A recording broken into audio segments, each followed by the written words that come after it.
Assalamualaikum warahmatullahi wabarakatuh. Perkenalkan, nama saya Kaisa Nova Ramadan, berasal dari kelas 10C, tepatnya absen 17. Pada kesempatan kali ini saya akan menjelaskan apa itu tentang teks hikayat dan tugas bahasa Indonesia. Kita saksikan. Oke, kita sudah sampai di tampilannya ya. Di sini udah terlihat judulnya itu bahasa Indonesia dan dibuat oleh saya, yaitu Kaisa Nova Ramadan.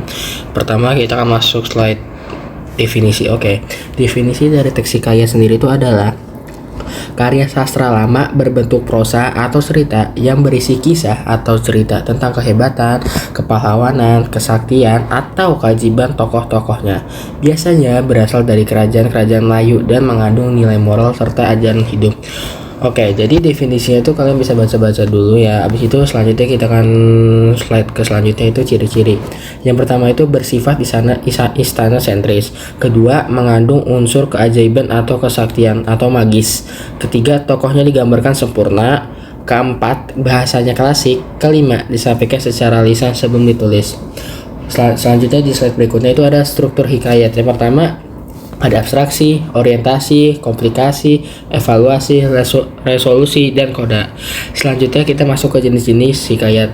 Sebenarnya ada jenis-jenis banyak hikayat, tapi saya hanya memasukkan dua aja. Di sini yang pertama itu ada hikayat Panji. Contoh itu tentang itu menceritakan kisah pangeran dan putri kerajaan dengan tema percintaan atau petualangan. Tokohnya itu sering berasal dari kerajaan Jawa atau Melayu. Kedua ada hikayat rakyat, mengangkat kisah masyarakat biasa, penuh hidup moral dan petua hidup. Contohnya itu hikayat si miskin, hikayat malim dewa, hikayat sang boma. Selanjutnya kita masuk ke kaidah kebahasaan. Yang pertama itu menggunakan kata arkais atau bahasa lama. Bahasa yang digunakan adalah bahasa Melayu klasik yang sekarang sudah jarang dipakai. Contohnya itu ada kata maka, syahdan, hatta, sebermula, tiadalah, dan adapun. Contoh kalimatnya itu, maka berangkatlah raja itu dengan segala hulu balangnya. Kedua, menggunakan kalimat pasif. Tokohnya sering diceritakan dengan gaya pasif untuk menunjukkan kehormatan atau sopan santun. Contohnya itu, dibawalah putri itu ke istana, diperintahkan oleh raja supaya rakyat berkumpul. Ketiga, mengandung majas atau gaya bahasa. Jadi itu tuh tentang teks hikayat sering memakai majas hiperbola atau melebih-lebihkan dan majas perbandingan untuk memperindah cerita. Contohnya, kesaktian pahlawan itu tiada taranya, sekuat 10 gajah, wajah yang laksana bulan purnama. Selanjutnya kita sudah masuk ke contoh teksnya.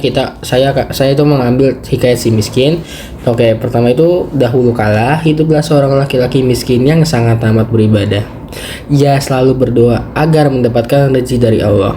Suatu hari karena ketulusannya datanglah seekor burung emas yang memberinya sebutir mutiara. Mutiara itu membuat hidupnya berubah menjadi kaya. Namun si miskin tetap rendah hati dan menolong orang-orang di sekitarnya.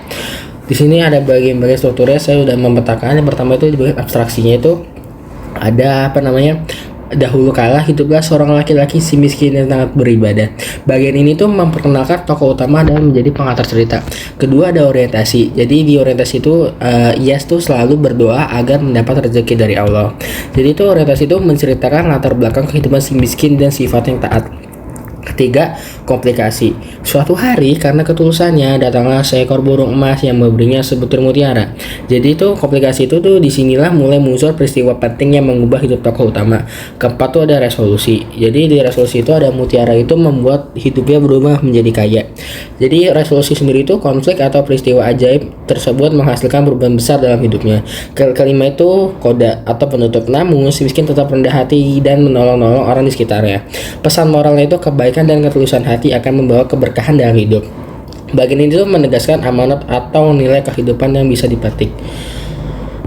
Oke, kita sudah berada di ujung presentasi. Mohon maaf kalau ada bila kata salah kata ya. Oke, tadi kita sudah menyaksikan dari presentasi saya. Di sini saya ingin mengucapkan terima kasih bila sudah menyaksikan, mendengarkan, atau menyimak dengan baik. Mohon maaf bila saya salah kata, terbata-bata, atau elemennya tidak sesuai dengan judulnya ya. Mohon maaf.